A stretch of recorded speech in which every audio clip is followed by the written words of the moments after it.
예, 송영길 인천시장 후보 선대위의 대변인 윤관석 의원입니다.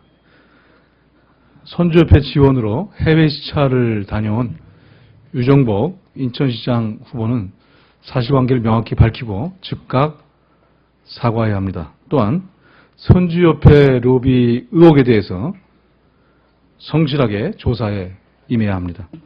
세월호 사고는 노후 선박의 규제 완화, 화물 적재량 관리 미흡 등 MB정부 이후 경제 활성화를 명분으로 무리하게 추진해온 규제 완화를 근본적인 문제로 꼽고 있습니다. 또한 세월호 사고를 대응하는 과정에서 무능한 정보 시스템의 한가운데에는 해양수산부, 해양경찰청 등 공무원들과 협회 및 조합 등의 밀월관계를 잃은 소위 관피아가 있었다는 것이 언론의 주요 지적입니다.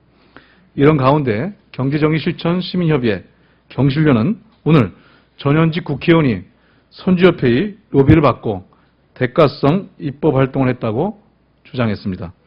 지난 2008년부터 선주협회가 모두 7차례 개최한 외유 행사에 12명의 전현직 의원이 참여하였고, 이 중에는 현재 새누리당의 인천시장 후보인 전 안전행정부 장관 유정복 후보도 포함되어 있습니다.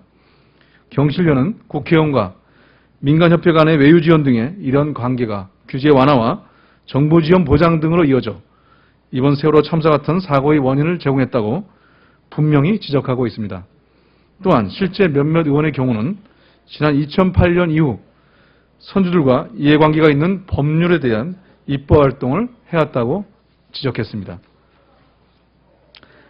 만약 외유 등 로비를 받고 입법 활동한 것이 있다면 명백한 대가성 활동이라고 할 수 있겠습니다.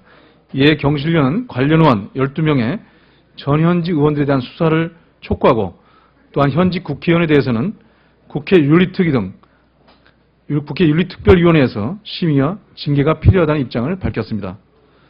새누리당 유정복 후보에게 요청합니다. 관피아 척결은 지금 우리 사회의 당면한 최우선 과제입니다.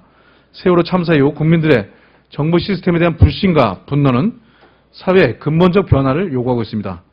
정부 불신에는 그간 관행이라는 허울 뿌리 있게 자리 잡은 관과 업계의 밀착, 관피아가 그 핵심에 있다고 하겠습니다.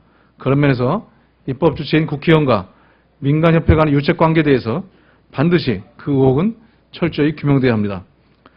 후보 자질이 의심되는 국민적 의혹이 해소되지 않는다면 어떻게 6월 4일 지방선거에서 국민의 선택, 또한 인천 시민의 선택을 기대할 수 있겠습니까? 경실련 시민단체 주장한 부분에 대해서 유정복 후보는 선주협회가 개최한 외유성 행사에 참여한 적이 있는지 사실관계를 명확히 밝히고, 만약 사실이라면 즉각 사죄해야 합니다. 또한 경실련의 주장처럼 대가성 입법 활동이 있었는지 그 사실 여부를 인천시민협회에 명백히 밝히고, 또한 필요하다면 조사에 성실히 임해야 할 것입니다. 한 가지 더 말씀드리겠습니다.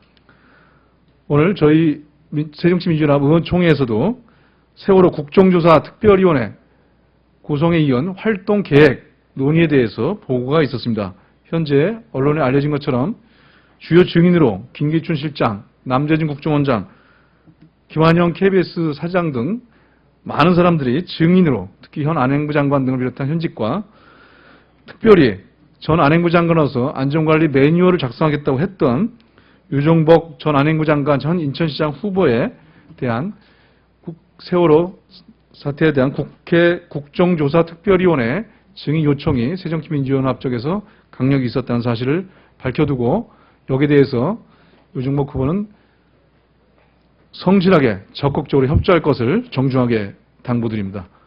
세월호 참사 앞에 선거의 유불리는 있을 수 없습니다. 성실하게 국정조사 특위 증인의 협조 요청에